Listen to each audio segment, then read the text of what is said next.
Hello, everybody. Welcome. Welcome to the CBI monthly webinar. I'm so excited to have everybody here. We're just seeing everybody sort of roll in now. My name is Sam Laprade, and I'm so proud to host this webinar every single month for you. I see people coming in. One of my favorite things to do, if you've joined us before, is to see where everyone's coming from. So throw in the chat. Tell me where you're coming from. I'm in beautiful Ottawa. It's a little chilly today. I'm not minding it, actually. But I'm in Anishinaabe territory, and I'm in the beautiful suburb of Richmond. I'd love to know where you're joining from today. So feel free to take a couple of seconds and throw in the chat where you're coming from. We have such a big topic for you today, AI. We've got two wonderful experts that are going to share some of their learnings and maybe inspire you to get involved in AI. I've just kind of dabbled in it a little bit, and I think it's incredible how many opportunities there are, especially in our sector, to embrace the technology. So I encourage everyone to stay with us today. We've got lots of information for you. There's going to be an opportunity for you to participate, and I love this as well. You're going to have an opportunity today to ask your own questions. So I've got lots of questions, of course, but we encourage you to put your questions in the Q&A in the very bottom or sometimes the top of your screen. You'll see Q&A. You can add your question in there. And the last sort of 15, 20 minutes we'll save for your questions. And usually those are the best questions. So make sure you share something there. Of course, we've got our friend Meena from Vancouver. I'm going to introduce her in a minute. And of course, Jean-Claude is joining us from Ottawa, and it's wonderful to see everybody here. So throw in where you're coming from. I'm going to turn it over to the one and the only lovely Hannah Rockburn. Hannah. Thank you, Sam, and welcome everyone tonight. I'm so glad that you're able to join us. For those who may not know me, my name is Hannah, and I'm the operations manager here at the Capacity Building Institute. I just want to talk a little bit about our organization and what we do for those that are new joining us tonight. So I'll start with sharing my screen. Great. So the Capacity Building Institute is part of Sustainable Capacity Solutions. We are a nonprofit organization that focuses on grassroots environmental nonprofits and building your capacity to amplify the impact that you do in your local communities. The Capacity Building Institute, we provide the training, coaching, and mentorship support to staff and volunteers of your wonderful environmental nonprofits across the sector in Canada. And our main goal here at CBI is to be able to provide that equal opportunity and access to capacity building training for any and every small shop nonprofit leader across Canada. We have 6 core capacity building themes that we focus on. We have the financial management, fund development, governance, volunteers, communications, risk management, and leadership. And we address all those core capacity themes through a variety of different programs. So you're joining us here tonight. We have our capacity building webinar series. So this is a once a month free webinar that you guys can come to. We have speakers from all over and different expertise to help talk about these different topics, more one-on-one, more personable and relatable, to be able to use as training materials and to get your questions answered as leaders and volunteers in the sector. We also have the Capacity Building Certificate Program. So this is more for the senior leadership of organizations, whether you being an executive director or a program coordinator. It's a 6-month boot camp where you get one-on-one direct coaching, you get networking sessions and specialized workshops to help build the capacity of your organization and the operations within. We also have our youth intern training. So we have a number of smaller programs. It's meant for youth that are maybe just coming out of school or they have finished graduating and want to learn more about the sector. And they want to build their skills development and the types of skills and tools that they will need to be successful in working in the nonprofit sector moving forward. With that being said, we are still recruiting for our remote youth support program. So we have been graciously given funding to support 20 youth in the Atlantic and Northern regions in Canada to participate in this youth training program between September and February. So we would love for you, if you are working for or a dedicated volunteer to a nonprofit in the Atlantic or Northern regions, and you want to have this opportunity to build your skills development, we'd love for you to get in contact with us and be part of this program this fall. We have amazing leaders and trainers and mentors as part of our programs. So we'll be hearing from Sam tonight, and we also have Rob and Barb and Alex and Newly joined our team this year is Dwayne to help us with our leadership pieces of our programming. They all have a wonderful experiences that they can share and help you through your journey within the sector. We also want to thank our sponsors and our funders and supporters so that we are able to offer these trainings at a subsidized cost that works for your organization. So cost is not a financial barrier for your organization to take part in our programs. And as always, we always encourage you to connect with us either through email on our website. You can give me a call, and most of the time I'll answer, as well as if you're in the Ottawa area, you can visit our shared office space to visit us in person. The other pieces I want you to is save the dates for our next upcoming webinars. We have great webinars lined up for the rest of this year. We have a special time next month in September. It will be 2 hours later from 6 to 7 p.m. Eastern, as we have a special guest, Alicia Hancock, talking about social media strategy. And she is world-renowned consultant, works with a number of nonprofits around the world. So we would love for you to tune in. It's just a special time next month. We also have a topic on nonprofit HR crisis, where we'll talk about the 3 main issues that nonprofits are facing in the HR realm and how we can combat that and prepare for it, and things to consider as EDs and program leaders of nonprofits in October. So we have Mary from Charity Village joining us then. And then we also have a special corporate funding panel for November. So we will have corporate funders coming to the table to discuss the opportunities and their perspectives on the types of grants and opportunities that they provide. So this would be a great chance for you to ask your questions directly to some corporate funders, especially if corporate sponsorship is one of your fundraising strategies for your organization. With that, I will pass it back over to Sam to introduce our wonderful speakers for tonight. You guys are in a real treat with AI, so I will stop and pass it back. Thank you, Hannah. Always a pleasure. Always keep us on track. Appreciate it very much. Remember to put in the chat where you're coming from. We love seeing where people join us. Sometimes we have people from all over Canada, and sometimes it's all over the world. So love seeing that. 2 great experts going to join me now, Meena Daz and Sharlene Gandhi. Hello, you two. Hi. How are you both? Hi.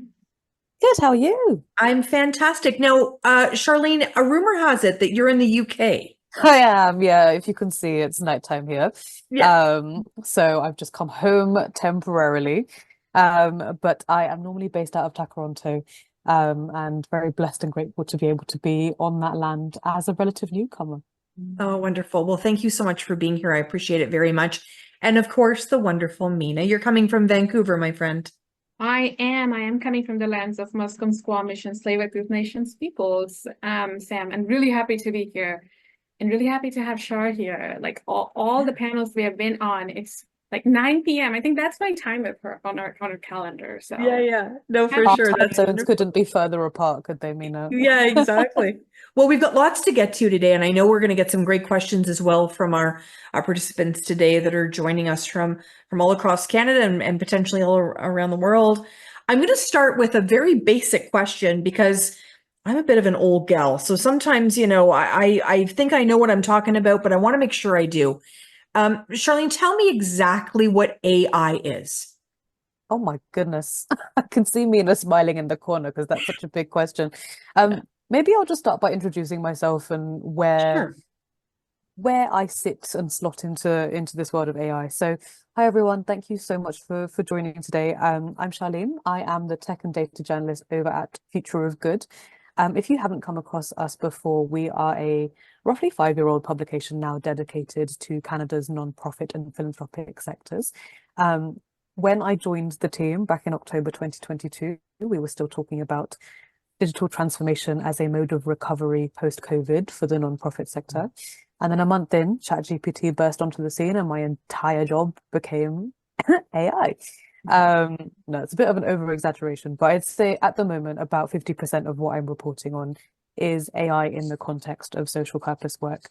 And that includes a number of kind of periphery topics, shall I say, when it comes to things like ethical data practices, data sovereignty, data ownership, cybersecurity, core funding in the sector for things like technology, hardware and software, solutions, frameworks, you name it. I hesitate to call myself an expert on this because the role of journalism is very much to keep learning. So I'm very much on this learning journey with you all.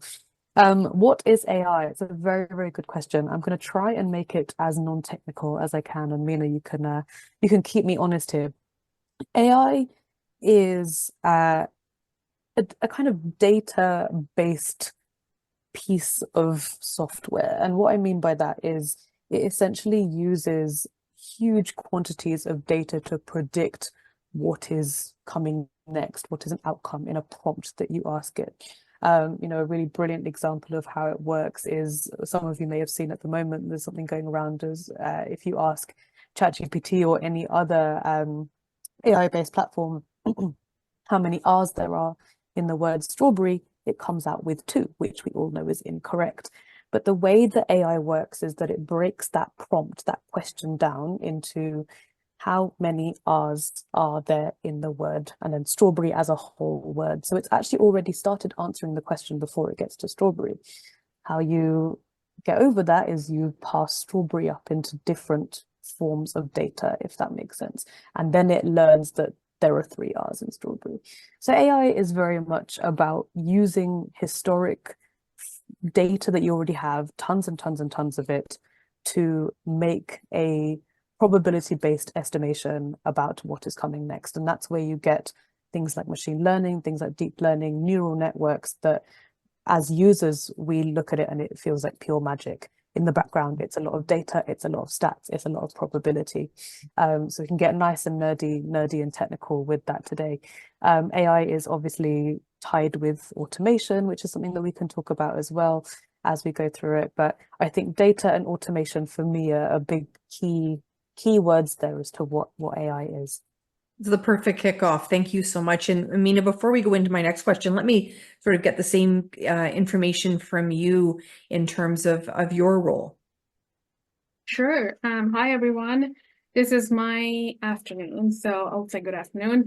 I'm in Vancouver, BC, and Meena Das, pronoun she, her. I have my consulting practice called Namaste Data. I'm the founder, consultant, speaker. Verbs are unnecessary, but I do a lot of things around data. I spent about 17 years working in the tech. I grew up in beautiful India, moved to States, and from States to Canada. My story is that I worked for many, many years in data and algorithms and AI in different companies. And about 3 years ago, I started to question how we approach things with data and AI. It should align who I am and what I do. And it's not just me. It should align my lived and learned experiences with data and AI. And it doesn't happen. I spent years doing things that I have been asked of, like design dashboards, create metrics, step 1, step 2, step 3, go to step 4. It felt very formulaic, like step 1. We never ask questions, why? And what if not? And what's the missing data? What's the missing voice? And I think I started to recognize a lot of questions that I never asked in my life before, that I realized I need a different kind of work. I need to design my work differently. And so Namaste Data happened, which is my company. And I do consulting, workshopping, training, speaking, all the possible verbs that can happen in making sure that this sector, nonprofit sector, approaches data from a place of joy and strength and happiness, as opposed to deficit or this feeling of, if I don't do something, someone else would take over me or my job or will make me irrelevant. So my vibe is kind of data scientist meets a life coach vibe. That's the kind of person I am. As for what is AI, Sharlene did a great job in telling what AI is. To me, AI, first of all, this is going to be the hardest question as we move forward in our time. What is AI? Because it's going to be so seamless, it's going to be so easy, so integrated into the systems that it's going to be harder and harder to differentiate a concept which, by the way, has been in existence since the 1950s. Is going to be harder to explain what is AI, because we'll have fabulous, beautiful user interfaces to say this is not AI. So AI for me, if I have to define, is it can be any system, it can be a program, it can be, we can have different terms, but it's a system that learns about you, that learns about your values, and then supports you in your decision making. It can be integrated into this pen with some technology, we'll call that automation, and it learns again about your values and then does something for you in return when you ask it. In terms of ChatGPT, it's learning your data to learn your tone, your voice, to come up with responses that matches closest to what you need. In Char's case, strawberry was an example. Or you use a system to find your major gift donors, looking into the data and doing data segmentation. That's also AI, where it's learning your values, your data, who you are, and giving you something in return. That, I think, is a simplest definition of AI without just leaning on too hard on my data science. Yeah, no, it's perfect. It's perfect. Thank you so much for sharing. And I'll tell you that I think many people are apprehensive, Sharlene, because once again, and Meena touched on it beautifully, you're worried about maybe you're losing your job, or you're worried about, being a punitive thing as opposed to being something that can actually enrich your work. And I will put up my hand and say I was a little bit nervous until I got a chance to chat with with people like yourself who have, really taken the time to learn it. And they said, just try doing this, this, and this. And it literally saved me hours. So is this also a message you want to share today, that this can be actually something that can enrich your work? Yeah, I mean, I will say, with my journalist hat on, it's hard for me to take a side. It's hard for, and I have to always pull myself back and be like, let's try and do this neutrally. Yeah. And part of the challenge that we have when we talk about AI as a concept is that a lot of the reporting hasn't had that neutrality in it. It's been very, I guess, either end of a polarizing spectrum, either this fear-based narrative that you just pointed out, Sam, or gung-ho, let's do this thing, you'll be left behind if you don't get on this train. There's been very little by way of just neutral, this is what's happening in the industry reporting, which is, one of the gaps that we try to fill at Future of Good, as do many other talented reporters around Canada. I think it really depends. There's so many factors, but I think when it comes to the social purpose sector and the nonprofit sector, we can talk about using AI to increase efficiencies in back-end operations, be that finance or administration or marketing. But what is different about the sector is that we have got this very real responsibility towards people and communities that, frankly, the for-profit sector quite obviously doesn't have. And so there's that added layer of questions there about, what are we doing about people's data rights and data ownership? What are we doing about informed consent?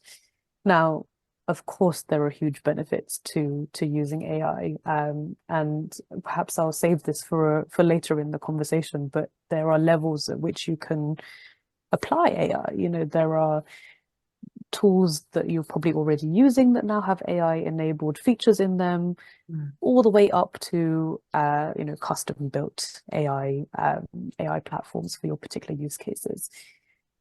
The obvious benefit is efficiencies, which in the nonprofit sector translates very well into impact. We have seen various use cases as we've been reporting on people. Sam, exactly as you expressed, it's magic when you put a prompt in there and what it spits back out, and what that then allows you to do for our sector has a very tangible knock-on benefit to how we can then impact communities. The other thing is obviously creative ideas, and a lot of people use ChatGPT and other tools to just have that initial spark for creative ideas.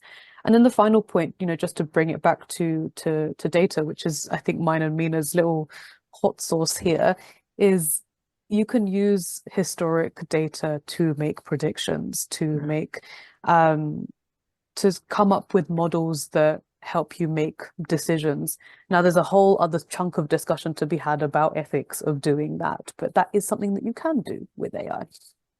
Yeah, brilliant. Thank you so much for that. I think it's really an important conversation because some people, well, I'll include myself in this, we just don't know where to start, Meena. So tell us, where do we start? If this is something we're just dipping our toe in, it kind of reminds me of the first time someone said to me, you're probably going to need to get an email address. And I'm like, oh, I'll never get an email.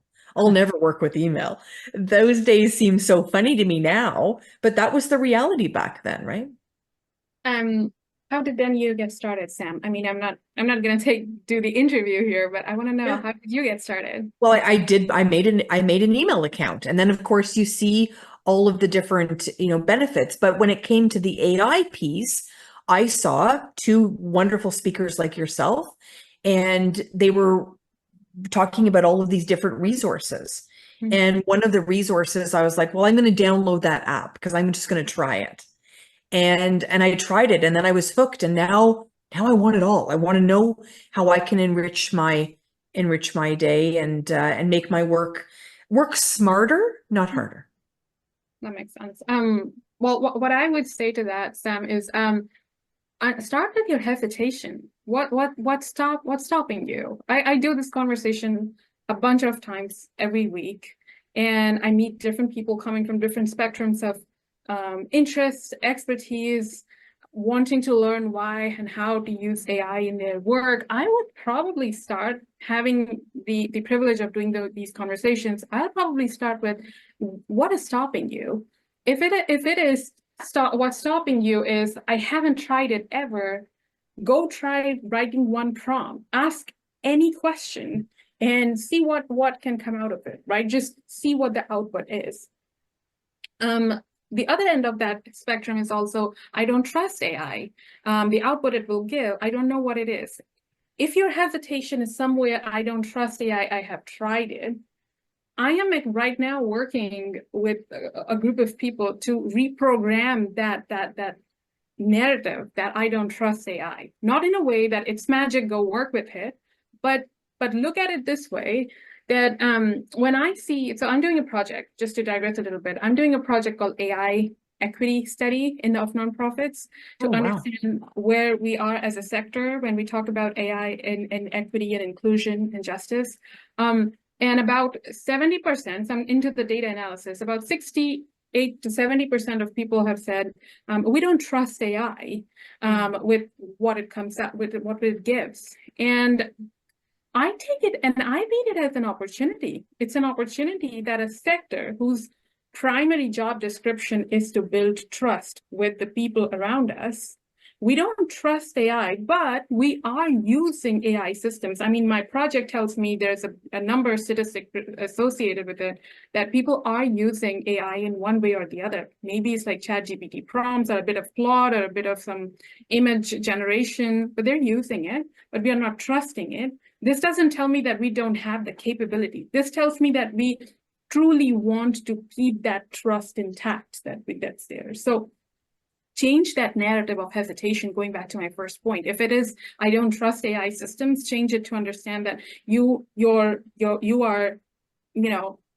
really into making sure that your trust stays with what output comes out of ChatGPT. So that's a good sign. Start prompting, start using one step at a time.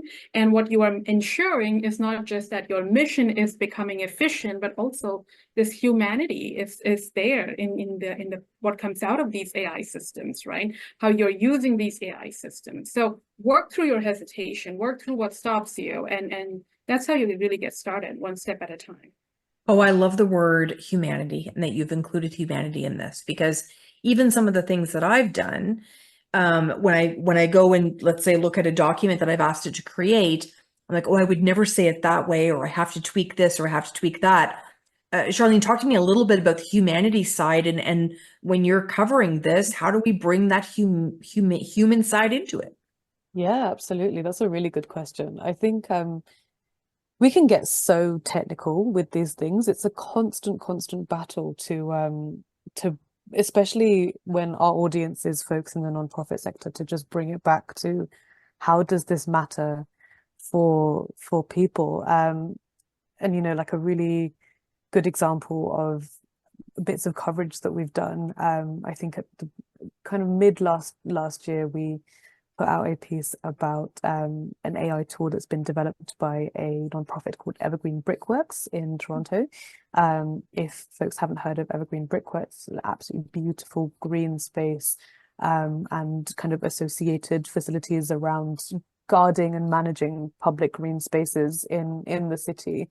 They have actually built a predictive AI tool to assess the effects of urban heating and urban cooling infrastructure. And, you know, we can get into the deep technicality about how they went about building that. And, you know, actually another very good example is I spoke yesterday to a company called Run With It Synthetics based in Edmonton, who, again, very similarly are using, again, historic data and artificial intelligence predictive models to understand the impact of infrastructure, specifically in Indigenous communities and in First Nations. So, you know, a very specific use case of that is, okay, we are looking to put this healthcare center in this community. What would the ripple effects of that be on the health of the community, on education levels in the community? Now, the two things, you know, when we talk about health and education, they are ostensibly different data sets and different data points.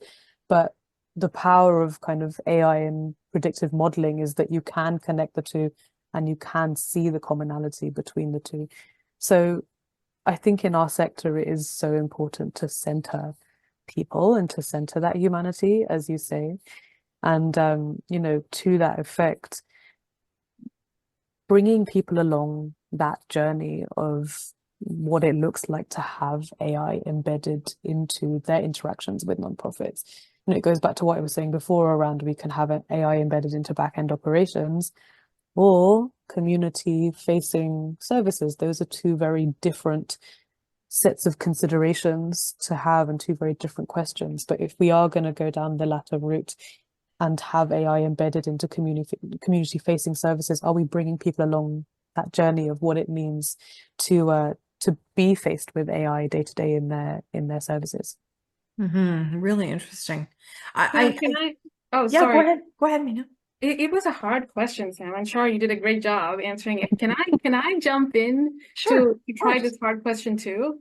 How do you keep intact the humanity? I kind of want to lean to the life coach side of my why to answer this.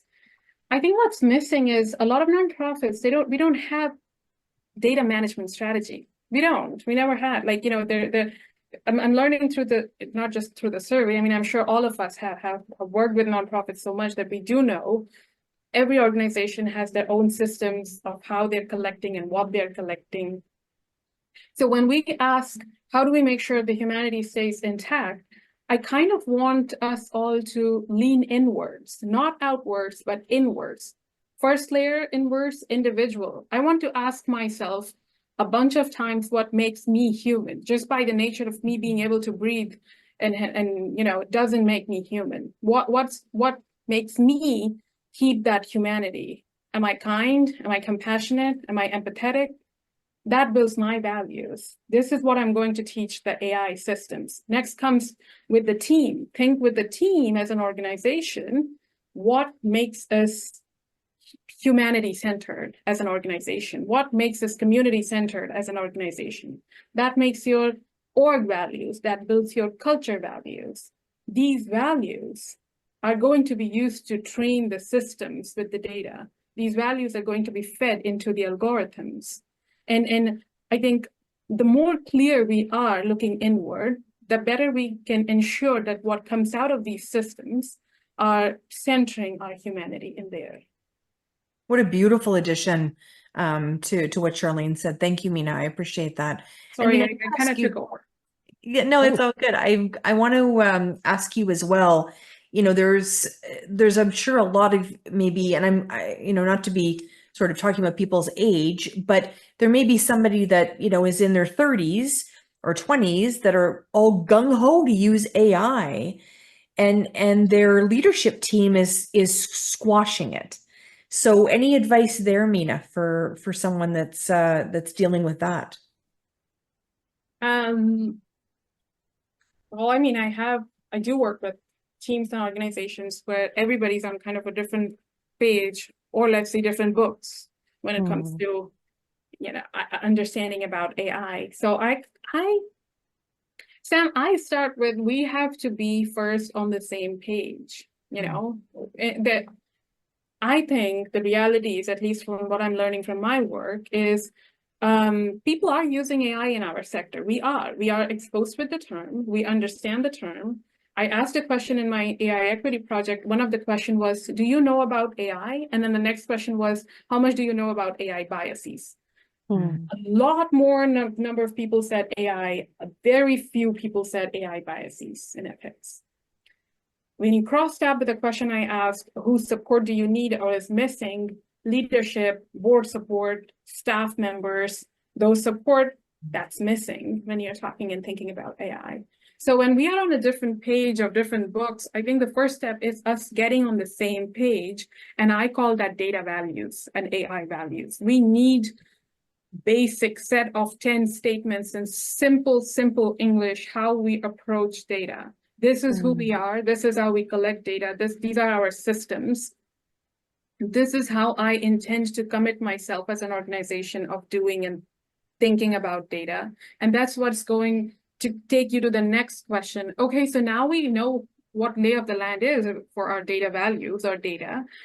Where can we bring AI? Where can we use? Because unless we are not, if we are not asking these fundamental questions, and these may sound very fundamental, until we are not asking these questions, our minds would always go to, can we get a list of tools that can help us today? Can we get a list of things that can help us today?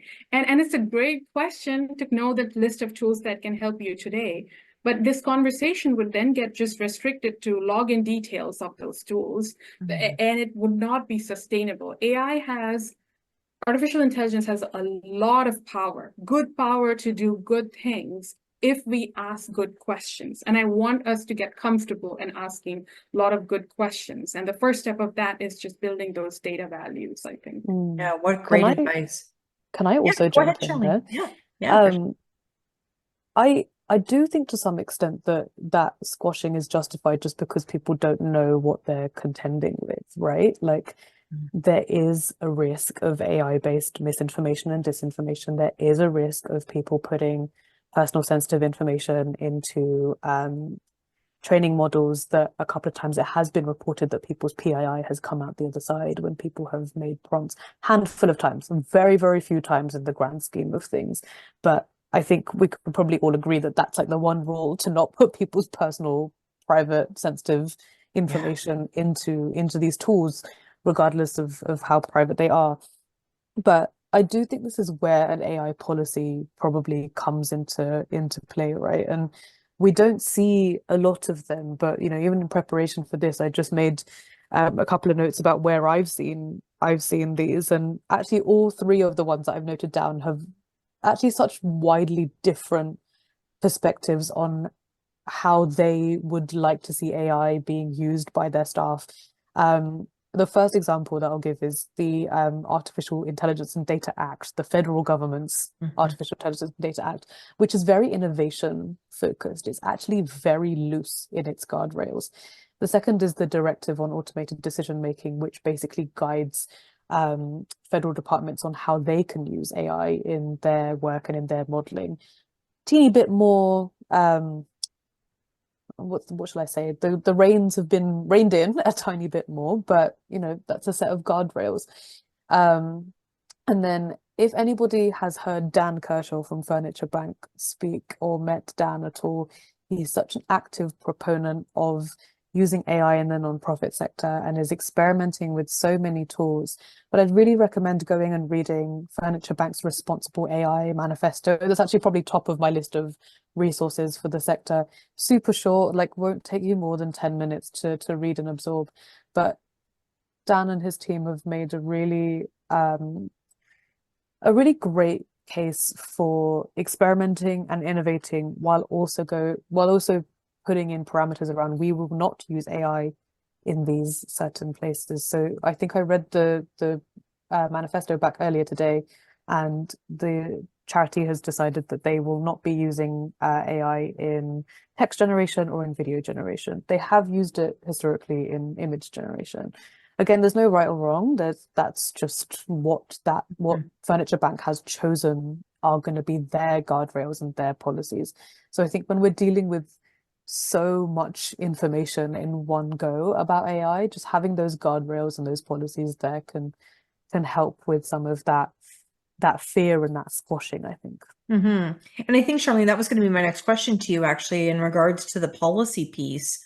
Where do we start as organizations? This is another sort of example of every organization feeling like they've got to start at ground zero, but there's got to be a solution there.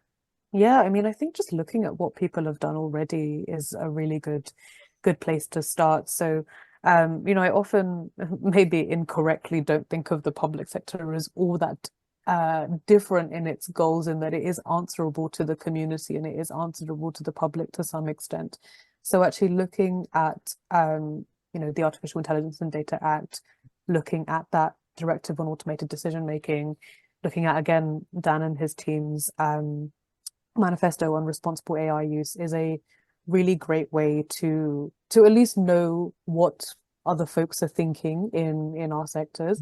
But I also think there's a piece of co-creation there that can happen if what folks are seeing and is a pattern that people who are perhaps on the younger end of the spectrum are more likely to experiment and leadership aren't, then there's a conversation to be had around the table there about, well, for the people who have been playing around with the tools, what have they noticed that has been problematic, but also what have they noticed that has been an opportunity, and how do we bake that into our kind of, you know, as Meena alluded to, like our organizational and data values and our AI values as organizations. Because I think a lot of times, you know, when you think about any nonprofit charity in this country, Meena, everybody's challenged with resources and time. And as we mentioned earlier, you know, sort of even the benefits that I've seen for the work that I do, that it just gives me a head start on something. And, you know, not asking for it to do my work for me, just give me a head start. And I think so often if we sort of use what you've talked about, what we're putting in, we need to get back out as well. So if we're, from what I'm hearing from both of you, is that value piece is really, really important. Because I think donors would be able to see through something that didn't have that humanity, those values, all those things we've spoke about before. That's going to come through if we don't manage that. Can I jump in? Yeah, can I? Oh yeah, it's all you, my friend. Yeah. Yeah. So I run a workshop, Sam, called AI Advancement Lab, which kind of just brings people from different nonprofits. One person in an organization decides, I want to learn and do something about AI. They come and join and meet a few other people, 5 or 6. What I love, and I started this year only, and what I love about that extended period of learning over 3 months and just observing people and how they use their use cases is take for example, one of this person is from a Chicago-based foundation, Children's Hospital Foundation. They are a major gift fundraiser, and they came to learn how to write better donor appeal letters using ChatGPT. And they have experimented with it, but they were concerned about the ethical implications of using ChatGPT-like tool to do their job. We started there, right? It gave them a head start to write their appeal letters. We talked about what kind of questions should we be mindful of. But what I really appreciated about this person, this human, was that they took everything they did, went back to their team, and they just replicated that everything that they were learning and doing with their team members. And so now they built a whole prompt library guided by ethical guardrails that is designed by their team, by the way, nothing me, all them, their own guardrails, coming with a language of their own, with a tone of their own, with a prompt library. And they are holding themselves accountable by adding that in their formal job evaluation every year, that how are you contributing to the prompt library? They are willing to be assessed on that parameter every year as a team, which is two big things, which means they are adding onto their job description this continuous learning piece about AI every year. So it is definitely going to give a head start. It's a good thing. It's a good tool. If people here in the room haven't used it, I would definitely encourage to write a few prompts and see how it's helping. And that doesn't mean we don't need the guardrails. Like we use knife, for example, in the kitchen, and we can cut ourselves by mistake, but we still need to know how to use it when we are operating to chop vegetables. And so it's just that we need our guardrails, but it doesn't mean we cannot use or should not use it.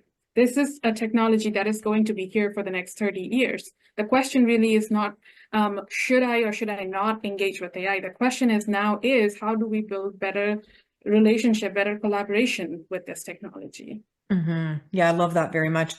So Sharlene, walk me through when you're, studying AI and you're sharing with Future of Good readers. Give us a sense of where your focus is right now. What's sort of your area that you're focusing on right now? Because it sounds like it's a big onion, right? It's layer after layer after layer. Where's your focus? Yeah, I mean, that's a great question because the focus is all over that onion. Yeah. The speed at which this thing is evolving is like both alarming and exciting. So I wish I could give you a succinct response to that, but I'm gonna attempt to. I think, an obvious, like a really, really, really obvious one is ethics. How are organizations making decisions about ethics, about community centricity, about people's data rights and ensuring that people aren't disenfranchised by their use of AI. That's a really big one. But mostly just really putting out case studies for people to learn from folks who have kind of been there, done it already. And I alluded to this at the very beginning, but what we are seeing at the moment is that there are so many levels at which people can have AI involvement in their operations. You can have a tool like Grammarly it just has AI enablement in it, and you have a license and you have a subscription to Grammarly. You're using AI to some capacity in your organization. You can develop your own GPTs on ChatGPT, i.e. It's a low and no code environment in which you can kind of sandbox an AI-based chatbot or conversational tool using your data. And on the more technical end of the scale, which I'll come on to talking about a really exciting story that we published a few weeks ago, is where an organization has such a large quantity of data and rich data that they are sat on, that they are really able to develop a custom AI-based model from the ground up. Actually, two case studies have just come to mind. If people don't know about Kids Help Phone and the work that they're doing with the Vector Institute, would highly recommend checking that out. This is, in my mind, one of the most perfect case studies of good use of AI in the social purpose sector, in that they were sat on a lot of huge data about young people who were calling in with, various challenges, various forms of distress, and the data about the interventions that they were then offered and the help that they were then offered. That's, one call is kind of one row of data, if you like. They have then gone and worked with Vector on that huge quantity of data to make sure that they are able to more efficiently answer calls and more efficiently direct young people and kids to resources that they need, and again, translate that directly into impact. The second case study that we published a few weeks ago was about a queer and trans serving health clinic in downtown Toronto that has now, again, has sat on a huge quantity of data about linkages between physical health, mental health, sexual health in the trans and queer community downtown. And given all of that data that they now have, they're able to design early interventions that help the community approach health from a more preventative angle. So would really recommend checking those two case studies out. I've forgotten your original question, Sam. I'm No, so sorry. you've actually answered it. So, Okay, great. I was actually asking, like, what are you sort of focused on? But we sort of joked that, you're all over the onion, and you gave us some really great examples. So thank you for that. I cannot believe we're 45 minutes in already. It feels like 5 minutes. We're already getting questions in the Q&A. It does not surprise me because really there's so many items we could talk about. Meena, the first question is for you. Okay. And it's, Meena, you mentioned that AI is all about prediction and learns from us and our tone for our fundraising. How can we amplify this to make grant writing, which is such a big issue, of course, with organizations, how can we amplify to make grant writing more efficient besides just typing in a version of what we want? This is an amazing question. Too bad I don't have your name, my friend. I would have given you this amazing question. Credit to you. You did mention, besides just typing in a version of what we want, I am going to say, probably going to take you back to my original response, or maybe like everything that we shared. We need to look inwards, find out who we are. I'm starting with the philosophical response. So the friend who asked here, you're getting a kind of a philosophical response here. First, we need to understand who we are, right? What are your values of an organization for whom we are writing this grant as an organization? And then you write and type that prompt with full context of what you need as you are working through your AI tools to create in your grant writing, which you can, by the way. And what you get out of that, that's where you have to make sure that your tone, your personality, your values is reflected in that output or not. So you're basically thinking, when you are writing your prompts, the output you are evaluating, what you do with that output in your final grant application, every step of the way in your process, you are thinking how to infuse that, your values, both you as an individual and of course, your organization is a must. So when I say the tone of it is being learned, I really mean it's coming from a place of clarity of who we are. So think about in words and then fill it up in your wherever you're trying to use AI. No, really appreciate that for sure. Another question has come in from Ken Hopkins. Intellectual property, such as copyrights and trademarks, what kind of concerns are they with AI infringing on legally protected work or causing others to use it in their own work, and maybe how to recognize that? Sharlene, do you want to take this one? Yeah, I suppose I was reading this as we were answering the last question there, and I think crucially what we have to remember here is that legislation is kind of still catching up to what this technology is, and we have already seen a number of large news organizations. I think the New York Times, but you might have to fact check me on that, has, okay, Meena's nodding, so I'm going to go with yes. The New York Times and a few others have already essentially sued ChatGPT for using their historic information and data.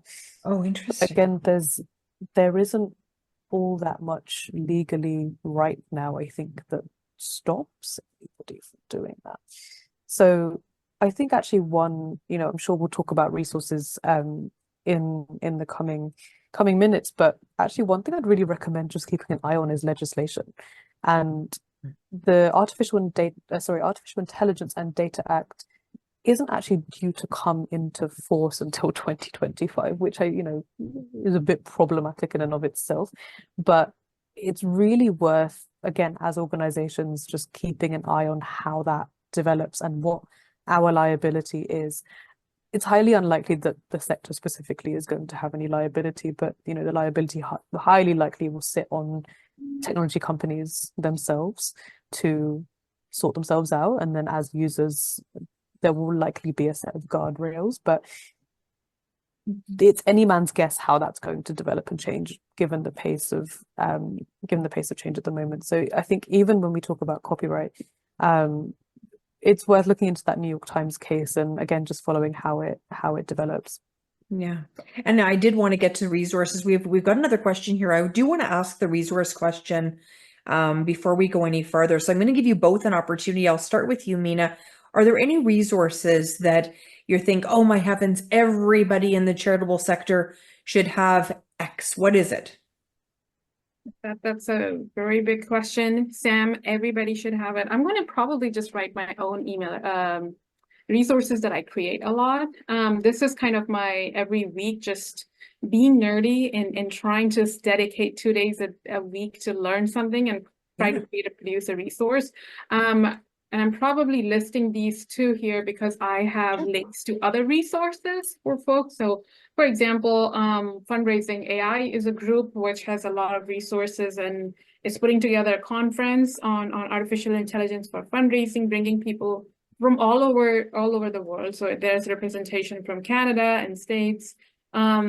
And then there are like workshops. Again, I haven't included a report for my AI equity project. It's coming out in 2 or 3 weeks. I'll be sure to send a link for that to you, Sam, so that if it has a lot of insights of where we are as a sector from 700 plus nonprofits. So I'll probably just leave with these 2 resources here. That's wonderful. Thank you. Sharlene, over to you. Yeah, absolutely. Hilariously, I totally forgot until I saw wonderful Dwayne's face pop up earlier, who I work very closely with at Future of Good.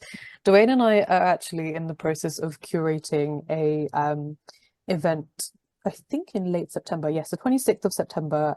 It's called the AI for Social Impact Academy. And that will be a really great 2-hour session where we'll be hearing from folks who have been tinkering with AI in various capacities in the nonprofit sector. So we'll hear from folks who have hopefully used AI in their community services, in their fundraising operations, and just leaders on what it looks like in terms of making AI a part of policies and those guardrails that we were talking about earlier. Shamelessly, I'm going to put a plug just for journalism in general, because I do, it's just observing there has been a sheer lack of, I think, neutral reporting. So, just keeping an eye on how this is moving and taking like 5 minutes out of it, because there's new news every single day. Just take 5 or 10 minutes out every single day to see, which startup has had investment. What is the federal government doing about AI? Just having these pieces of news at your disposal will help you understand where you stand with it as well. And then the other thing, which isn't exactly a resource, but more of a bit of a plug/push, is what we'll likely see going forward, and we have seen a little bit, but not all that much, is public consultations on AI use at various levels of government, be that municipal, provincial, federal. And what I would love to see a little bit more is people who aren't tech heads being part of these public consultations. So, folks like yourselves in, working in environmental nonprofits, being part of those conversations, you are equally as important at those tables as anybody with a technical background. We published a piece, I want to say about 6 months ago now, on ICID, which is the federal department that's responsible for the AI industry in Canada. we published a piece about who they have consulted in their development of legislation so far. And it's essentially mostly technology and business folks. So you miss everybody in health and social care, you miss everybody in education, and frankly, you miss anybody that is likely to be impacted by the knock-on effects of technology when you only consult people who have the technical background. So, you know, if you see these consultations, please don't feel like you are not worthy of being at that table. That's the purpose of the consultation, is to have everyone's voice embedded in there. Yeah, such a great point. Well, I can't believe we only have a couple minutes left. We have a question though. I want to make sure we get to it. How do we set up those parameters that you speak of, barriers on a program like ChatGPT, so that the responses are always aligned with our organization? Is that weaved into the actual questions we type in, or is that done somewhere on the back end settings? Meena, I'll send it over to you first. Sure. It can be done in both the places. So in your question or the prompt, you can always include some context, some constraints, some specificities, like this is what it should sound like, this is what the output could be, and what it should not do. You can include that in your prompt. And in the paid versions of ChatGPTs, you get more access to features like where you can set it up in the back end. So you can set it up in the settings, who you are and what's your personality or avatar. And then it remembers, in the newer models of ChatGPT, it remembers, and its memory is constantly updated with who you are to remember those constraints. So it can happen in both places. Okay. Anything to add, Sharlene? I suppose the only thing I would add is, as has probably been said a few times in this webinar, and as I've noticed multiple people do in the nonprofit sector, just going back and continuing to tweak the output, you know, just having that human touch on every level that AI is embedded, and just continuing to tinker with it and tweak it, and just making it sound a little bit more like you. I could spend all day with you two, honestly. I learned so much myself, and I know we just touched, like, you know, the very tip of the conversation, but I'm hoping we've been, you know, with the resources that you've shared today, and heading to Future of Good as well, to read some of the work that you've done in the past. I think all of this kind of coming together, at least hopefully we've inspired someone today to take the next step. And I really value that not only did we talk about AI, but we did it through a human lens. And I think that's, the more we do that in this sector, the more that I think people will become more comfortable with using AI. Thank you both so much. And I know bedtime is really soon for you, Sharlene, and you still have an afternoon of work ahead of you, Meena, but thank you so much. And to everyone that attended today, I really value everyone attending anything to do with CBI. Capacity Building Institute is always looking for great topics, and I think they definitely did a good job today. Thank you so much to Hannah Rockburn for keeping us in line all the time, and thank you both so much again. Thank you so much for having us. It's been my pleasure. Thank you so much. And thank you so much to everybody that joined us. I saw where some of you were coming from today, everywhere from Vancouver to Calgary and Ottawa and everywhere in between. Thank you so much. We'll see you next month. Remember, it's a different date and time, so make sure you check out CBI for all of the details. I'm Sam Laprade. Until next time, thanks everyone.